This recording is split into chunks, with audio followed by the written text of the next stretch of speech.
श्री राम 31 सर्ग। रावण का महिष्मतपुरी में जाना और वहां के राजा अर्जुन को न पाकर मंत्रियों सहित उसका विंध्यगिरि के समीप नर्मदा में नहाकर भगवान शिव की आराधना करना। तदनंतर महातेजस्वी श्री राम ने मुनिश्रेष्ठ अगस्त्य को प्रणाम करके पुनः विस्मय पूर्वक पूछा, भगवान द्विजश्रेष्ठ, जब क्रूर निशाचर रावण पृथ्वी पर विजय करता घूम रहा था उस समय क्या यहाँ के सभी लोग शौर्य संबंधी गुणों से शून्य ही थे? क्या उन दिनों यहाँ कोई भी क्षत्रिय नरेश अथवा क्षत्रियतर राजा अधिक बलवान नहीं था जिससे इस भूतल पर पहुंचकर राक्षस राज रावण को पराजित या अपमानित होना नहीं पड़ा? अथवा उस समय के सभी राजा पराक्रम शून्य तथा शास्त्र ज्ञान से हीन थे जिसके कारण उन बहुसंख्यक श्रेष्ठ नगरपालों को रावण से परास्त होना पड़ा?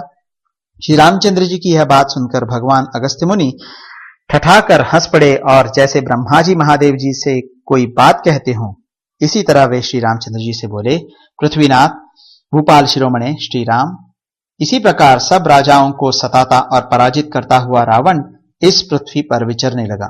घूमते घूमते वह स्वर्गपुरी अमरावती के समान सुशोभित होने वाली महिष्मती नामक नगरी में जा पहुंचा जहां अग्निदेव सदा विद्यमान रहते थे। उन अग्निदेव के प्रभाव से वहां अग्नि के ही समान तेजस्वी अर्जुन नामक राजा राज्य करता था, जिसके राज्यकाल में कुशास्तरण से युक्त अग्निकुंड में सदा अग्नि देवता निवास करते थे। जिस दिन रावण वहां पहुंचा उसी दिन बलवान हय राज राजा अर्जुन अपनी स्त्रियों के साथ नर्मदा नदी में जल क्रीड़ा करने के लिए चला गया था। उसी दिन रावण महिष्मतीपुरी में आया। वहां आकर राक्षस राज रावण ने राजा के मंत्रियों से पूछा, मंत्रियों जल्दी और ठीक ठीक बताओ, राजा अर्जुन कहाँ हैं? मैं रावण हूं और तुम्हारे महाराज से युद्ध करने के लिए आया हूं। तुम लोग पहले ही जाकर उन्हें मेरे आगमन की सूचना दे दो। रावण के ऐसा कहने पर राजा के विद्वान मंत्रियों ने राक्षस राज को बताया कि हमारे महाराज इस समय राजधानी में नहीं है। पूर्ववासियों के मुख से राजा अर्जुन के बाहर जाने की बात सुनकर विश्रवा का पुत्र रावण वहां से हटकर हिमालय के समान विशाल विंध्यगिरि पर आया। वह इतना ऊंचा था कि उसका शिखर बादलों में समाया हुआ सा जान पड़ता था तथा वह पर्वत पृथ्वी फोड़कर ऊपर को उठा हुआ सा प्रतीत होता था। विंध्य के गगनचुंबी शिखर आकाश में रेखा खींचते से जान पड़ते थे। रावण ने उस महान शैल को देखा। वह अपने सहस्त्रों श्रृंगों से सुशोभित हो रहा था और उसकी कंदराओं में सिंह निवास करते थे। उसके सर्वोच्च शिखर के तट से जो शीतल जल की धाराएं गिर रही थी उनके द्वारा वह पर्वत अट्टाहस करता सा प्रतीत होता था।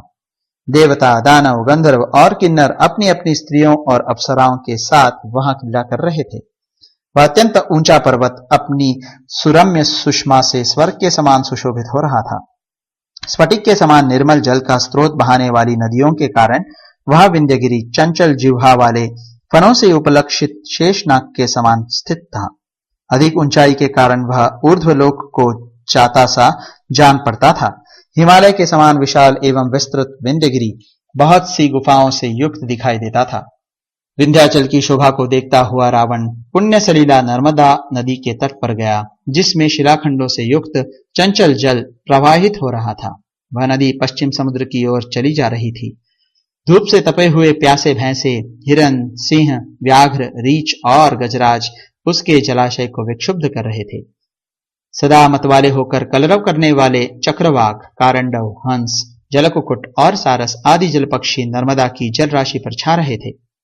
सरिताओं में श्रेष्ठ नर्मदा परम सुंदर प्रियतमा नारी के समान प्रतीत होती थी। खिले हुए तटवर्ती वृक्ष मानो उसके आभूषण थे। चक्रवाक के जोड़े उसके दोनों स्तनों का स्थान ले रहे थे। ऊंचे और विस्तृत पुलीन नितंब के समान जान पड़ते थे। हंसों की पंक्ति मोतियों की बनी हुई मेखला मतलब करधनी के समान शोभा दे रही थी। पुष्पों के पराग ही अंगराग बनकर उसके अंग अंग में अनुलिप्त हो रहे थे।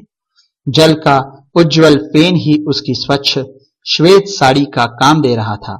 जल में गोता लगाना ही उसका सुखद संस्पर्श था और खिले हुए कमल ही उसके सुंदर नेत्र जान पड़ते थे।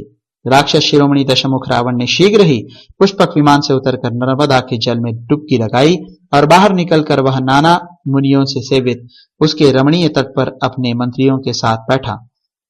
ये साक्षात गंगा है ऐसा कहकर दशानन रावण ने नर्मदा की प्रशंसा की और उसके दर्शन से हर्ष का अनुभव किया। फिर वहां उसने शुक, सारण तथा अन्य मंत्रियों से लीलापूर्वक कहा, ये सूर्यदेव अपनी सहस्त्रों किरणों से संपूर्ण जगत को मानो कांचनमय बनाकर प्रचंड ताप देते हुए इस समय आकाश के मध्य भाग में विराज रहे हैं, किंतु मुझे यहां बैठा जानकर ही चंद्रमा के समान शीतल हो गए हैं। मेरे ही भय से वायु भी नर्मदा के जल से शीतल, सुगंधित और श्रमनाशक होकर बड़ी सावधानी के साथ मंद गति से बह रही है। सरिताओं में श्रेष्ठ यह नर्मदा भी क्रीड़ा रस एवं प्रीति को बढ़ा रही है। इसी लहरों में मगर, मत्स्य और जल पक्षी खेल रहे हैं और यह भयभीत नारी के समान स्थित है। तुम लोग युद्ध स्थल में इंद्रतुल्य पराक्रमी नरेशों द्वारा अस्त्र शस्त्रों से घायल कर दिए गए हो और रक्त से इस प्रकार नहा उठे हो कि तुम्हारे अंगों में लाल चंदन रस का लेप सा लगा हुआ जान पड़ता है। अतः तुम सब के सब सुख देने वाली इस मंगलकारिणी नर्मदा नदी में स्नान करो, ठीक उसी तरह जैसे सार्वभौम आदि महान दिग्गज मतवाले होकर गंगा में अवगाहन करते हैं। इस महानदी में स्नान करके तुम पाप ताप से मुक्त हो जाओगे। मैं भी आज शरद ऋतु के चंद्रमा की भांति उज्ज्वल नर्मदा तट पर धीरे धीरे जटा जूटधारी महादेव जी को फूलों का उपहार समर्पित करूंगा। रावण के ऐसा कहने पर प्रहस्त, शुक, सारण, महोदर और धूम्राक्ष ने नर्मदा में स्नान किया। राक्षस राज की सेना के हाथियों ने नर्मदा नदी में उतरकर उसके जल को मथ डाला, मानो वामन, अंजन, पद्म और बड़े बड़े दिग्गजों ने गंगा जी के जल को विक्षुब्ध कर डाला हो। तदनंतर वे महाबली राक्षस गंगा में स्नान करके बाहर आए और रावण के शिव पूजन के लिए फूल जुटाने लगे। श्वेत बादलों के समान शुभ्र एवं मनोरम नर्मदा पुलिन पर उन राक्षसों ने 2 ही घड़ी में फूलों का पहाड़ जैसा ढेर लगा दिया। इस प्रकार पुष्पों का संचय हो जाने पर राक्षस राज रावण स्वयं स्नान करने के लिए नर्मदा नदी में उतरा, मानो कोई महान गजराज गंगा में अवगाहन करने के लिए घुसा हो।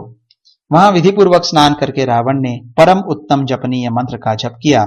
इसके बाद वह नर्मदा के जल से बाहर निकला। फिर भीगे कपड़े को उतारकर उसने श्वेत वस्त्र धारण किया।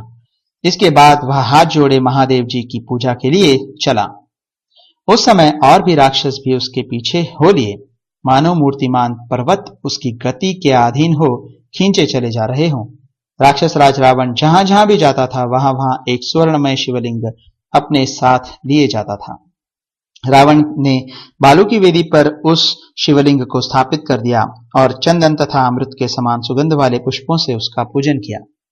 जो अपने ललाट में चंद्र किरणों को आभूषण रूप से धारण करते हैं, सत्पुरुषों की पीड़ा हर लेते हैं तथा भक्तों को मनोवांछित वर प्रदान करते हैं, उन श्रेष्ठ एवं उत्कृष्ट देवता भगवान शंकर का भलीभांति पूजन करके वह निशाचर उनके सामने गाने और हाथ फैलाकर नाचने लगा।